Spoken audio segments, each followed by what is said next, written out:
Large-scale protests have begun in Russia. Russians are taking to the streets in a rage. Well, it's on the verge of nonsense, basically. All this news, it's already, damn it, well, not even on the verge, it's fucking nonsense. Hunger riots. There's been no internet in Moscow for weeks. Regions want to secede. We ask you to please bring to an end this cursed war, which has taken the lives of so many innocent people. We have been left homeless. Me.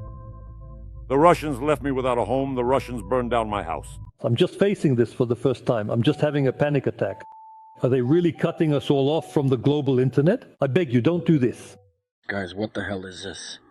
It's just a fucking mess, sorry. The FSB is jamming the signal. State Duma deputies are in a panic. So much stuff, damn it, is being banned and shut down.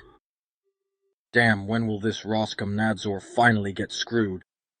I'm really, damn it, waiting for that.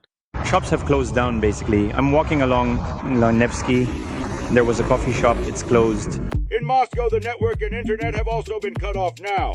At least we can say that Moscow is Russia now, finally. When I see videos now that Muscovites haven't had this internet for 5 days, and they start saying it's a huge problem, some kind of fucking mess, it shouldn't be like this, what the hell? I just want to ask a counter question. When it was cut off for the regions and people talked about it, you didn't give a damn. I'm from Tiumen, it's not working for us, this mobile internet. Since June 12th, if I'm not mistaken, since Russia Day.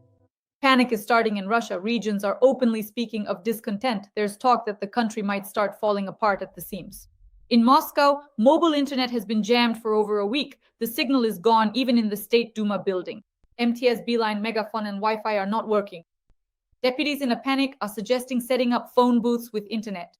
Yes, we're going back to the Stone Age. You can't call a taxi or even simply see where you are. Even the Metro app isn't working. Friends, mobile internet is not working in Moscow. You don't know how to get home. Just stay and sleep on the street. Honestly, this is some kind of mess. We need to, damn it, change the country's location, show these assholes their place. Our people will sit and endure until the very end. This is that Soviet genetic memory. Enduring. We just need to get out to another country. Well, damn it. In the regions of Belgorod, Bryansk, and Kursk, meanwhile, there's their own movement. They're tired of war, lack of money, ruin, and want the end of the SMO. We sincerely ask you to end this cursed war, which has already taken the lives of so many innocent people, causing pain to countless families. Dear Vladimir Vladimirovich Putin, hear us at last. We want our children to see a peaceful sky and not constantly hear the signal missile. Danger, we've been left homeless. The Russians left me without a home. The Russians burned down my house. They'll be rebuilding it now. We honestly thought it was all just for 2 or maybe 3 days, but then we were kicked out like helpless kittens with absolutely nothing. Someone decided our fate for us without our consent. Where to run?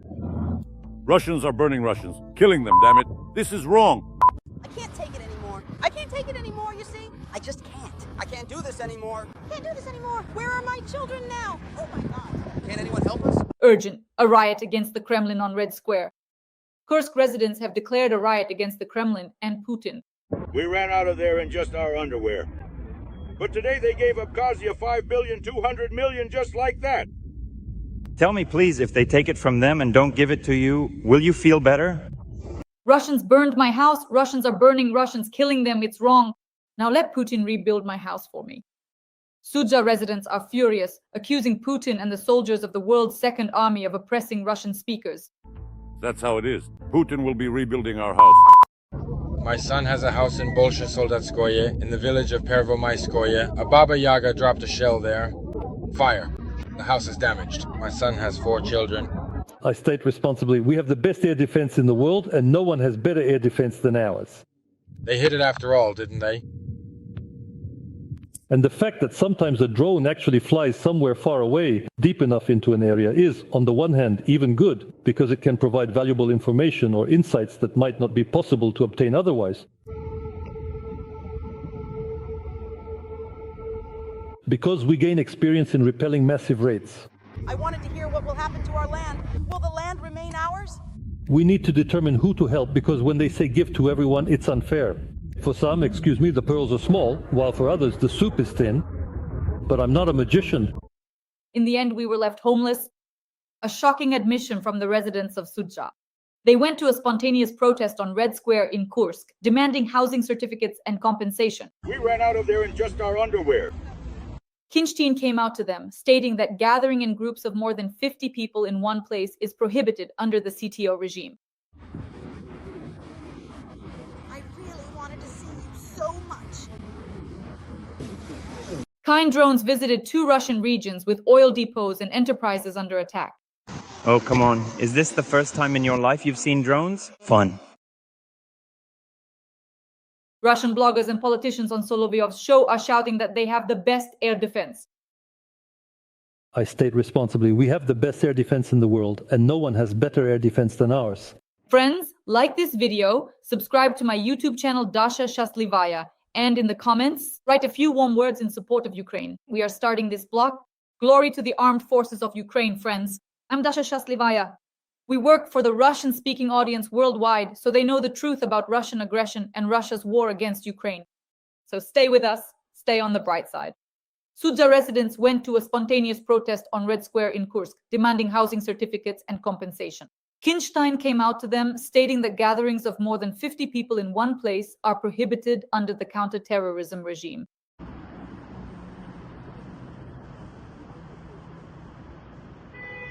I'm actually, from Sudzha. Tell us, why did you come here today? Well, I wanted to hear what will happen to our land and to our people in general. We are going to go back to Sudzha. So I'm interested in the question of whether the land will still be ours. We're going to rebuild our house. We're not going to buy one here. What answer did you get?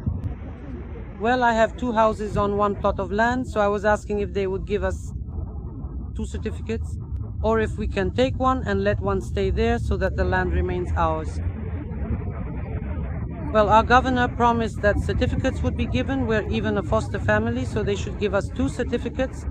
About 50 refugees from the Sudzhansky, Koronevsky, and Bolshe-Soldatsky districts of the Kursk region gathered in the main square of Kursk.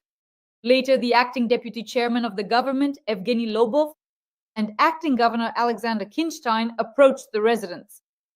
The displaced people demanded compensation, the securing of their rights to land plots after receiving housing certificates, and the acceleration of certificate issuance. One video shows a mother of many children in tears, while in another video, those gathered told Kinstein they were homeless, and in response, he promised to issue them housing certificates. My son has a house in Bolshe-Soldatsky in the village of Pervomaiska. A Baba Yaga drone dropped a shell there and it caught fire. The house is damaged. My son has 4 children. He's already applied for a certificate 5 times and they keep refusing him. Because there was no combat in Soldatskaya.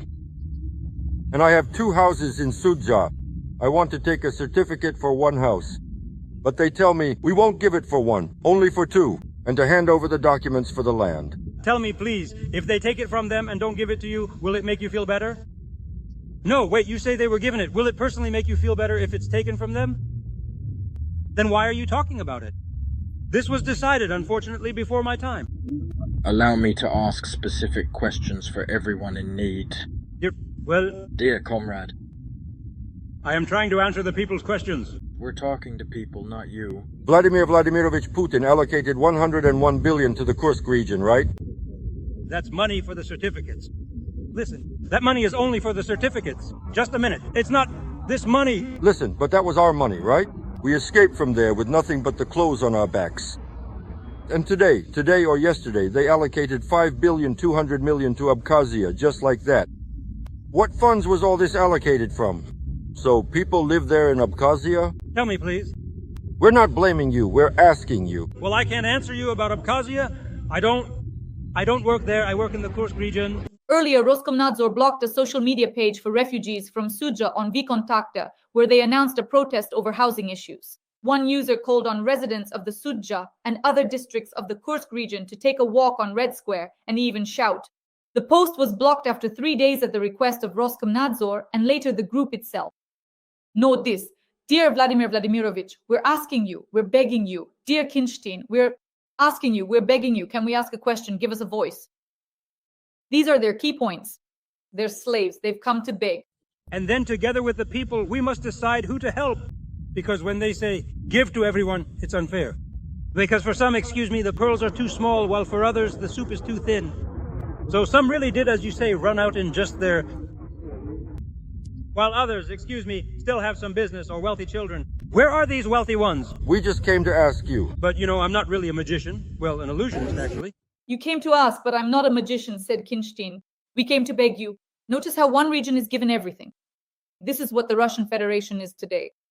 Friends, the Russians burned my house is a quote. Russians are burning Russians, killing them, it's wrong. Now let Putin rebuild my house, end quote. A huge amount of profanity. A native of Sevastopol living in Sudzha, Kursk region, launched into a tirade accusing soldiers of the world's second-best army of oppressing Russian speakers. Pavnev Anatoly Vasilievich, a native of the city of Sevastopol, living in the city of Sudzha. The Russians left me homeless, the Russians burned my house down. They'll have to rebuild it now. They'll rebuild it. There's no other way now. Russians burned my house. Russians are burning Russians, killing them, damn it. It's wrong, damn it. That's how it is. Putin will be rebuilding our house, damn it. Meanwhile, drones from the armed forces of Ukraine visited 2 Russian regions. Oil depots and enterprises are under attack.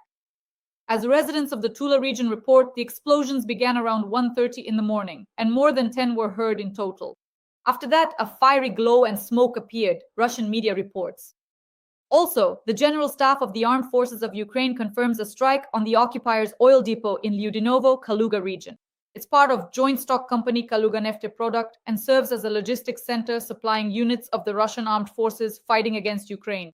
As a result of the attack, a fire broke out on the base's territory. More detailed information follows. They hit it after all, didn't they?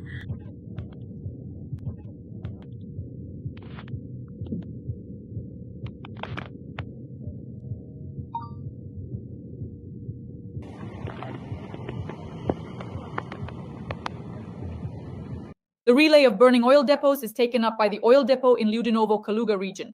For those who love the action, a curious custom is emerging, going outside every night to warm up by the burning oil.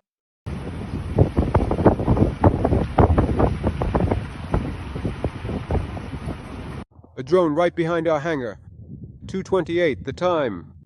8 of them flew past. Those ones flew towards Moscow. Some were shot down, one landed on Agrogrib.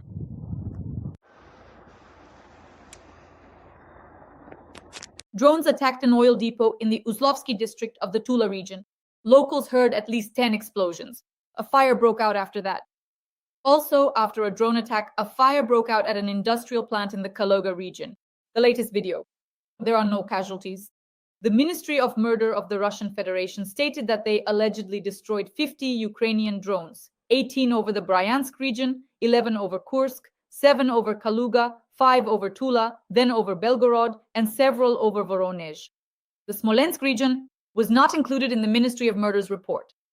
Earlier, the governor reported 5 drones being shot down over the regions. Tonight, drones attacked the Dedilovo oil depot in the Tula region. As they say, a new day, a new strike.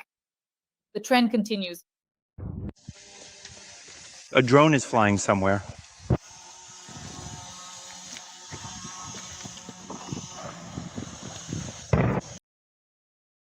There's a girl sitting there, probably on a bench. Oh, how fun. You'll just die laughing.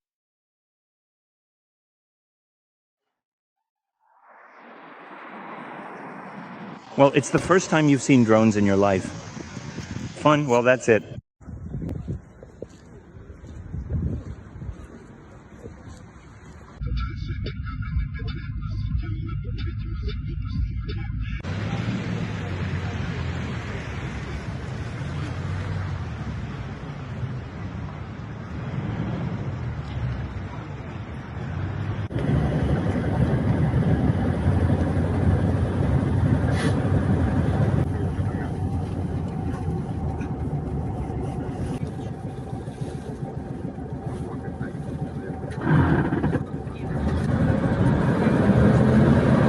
According to the General Staff, the oil depot is involved in supplying the army of the Russian Federation.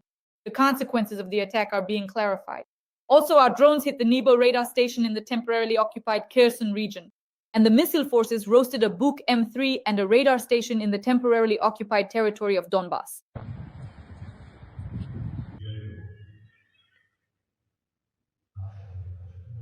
Look, they blew up our gas station. People probably died there. 2 drones flew in and blew up our gas station.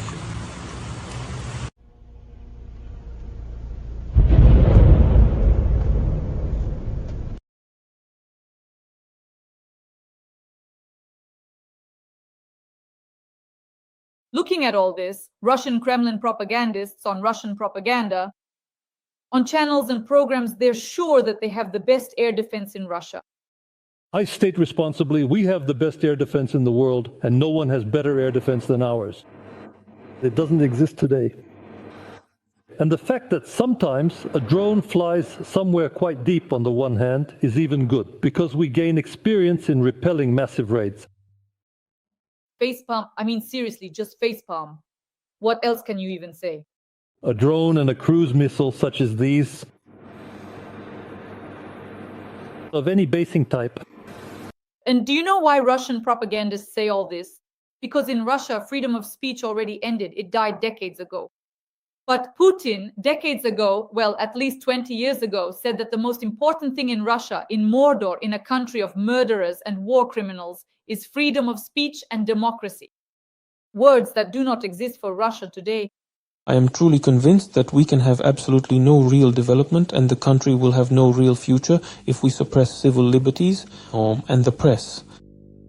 This is simply my deepest conviction because it is actually the most important institution that guarantees the state against sliding into the quagmire of totalitarianism. We have already lived under a totalitarian system, and no matter how it adapted to the outside world, nothing worked in the economic sphere.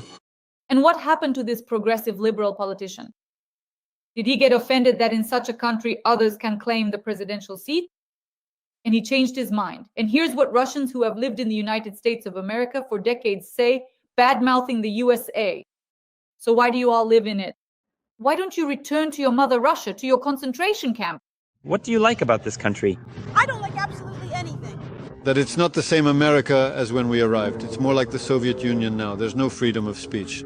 Before, you could drive while drunk, and a policeman would stop you and ask, "Will you make it home?" You say, "Yes, I will." He says, "Well, go on, just be careful." But now you get a fine, they take your license, they take your car. What advice would you give to those going to this country? Let them think twice. America is no gift. Don't come. I personally am very much for Putin. I think everything he does is very right. I think that it will be better in Russia if they stay there. In 10 years, no one in this country will speak English. What good things does Putin do? What he says. Like when he has press conferences or he speaks, he remembers all the figures by heart. Or listening to the American president or listening to Putin, it's far from the same thing. That's why. It's clear that the man is involved in all affairs. Aren't you thinking of moving to Russia? You know, if I were younger, I would consider it. But it's already a bit late for me. We'll suffer here, so to speak. Curtin, I don't want to comment on all of this because I never use obscene language, ever. So, friends, write in the comments what you think about this Russian patriot. Write in the comments what you think about it. Give a like to this video and subscribe to my YouTube channel, Dasha Shaslivaya. We work for the Russian-speaking audience worldwide so they know the truth about Russian aggression, about Russia's war against Ukraine. We fight against Russian propaganda and against subhumans like these. A concentration camp. That's the modern Russian Federation. That's how the head of the Krasnoyarsk court described Russia's judicial system. And now a quote. Our system cannot be acquittal-based. How is that not a concentration camp? One Russian woman on local radio complained about the low percentage, only about 1% of acquittals in Mordor. The answer was shocking. Defendants in Russia are acquitted only in cases of errors by the investigation or the prosecutor's office. Quote, we don't have the US system where the prosecutor and the lawyer present evidence to the court. Our system cannot be acquittal-based. An Orwellian world. We have practically no acquittals in Russia. And this also speaks to the quality of the judge's work. That is, all decisions, well, the prosecutor wrote them, and lawyers basically say it's easier to be a plaintiff than a defendant. As a defendant, it's almost impossible to be acquitted. In short, there's a huge question about the work as a manager of the head of the regional court who's telling us about difficulties here. Thank you, Natalia. We've heard you. There isn't much time left to answer the question. As for the acquittals, go ahead. Well, clearly the person isn't aware. We have a system that simply cannot be acquittal-based for one simple reason. We don't have the United States system where the plaintiff and the lawyer, the prosecutor and the lawyer present their evidence. We have an investigation process, and if the investigation concludes that the person is innocent, then their case simply isn't sent to court by the prosecutor.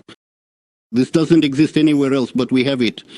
And in themselves, acquittals are a conversation about the prosecutor not reviewing the case correctly. Second point, I was just speaking just now to the police and gave them several examples where we do acquit. When there are grounds, we acquit. When there aren't, we don't. But the person is repeating someone else's words without knowing the essence. Friends, give a like to this video and in the comments, write your reflections on the breakdown of Russia's propaganda on this Mordor. Be on the side of light, be on the side of Ukraine. In the comments, write a few warm words in support of Ukraine and the armed forces of Ukraine. Give a like to this video. We are fighting Russian aggression on the information front. This is our information battle.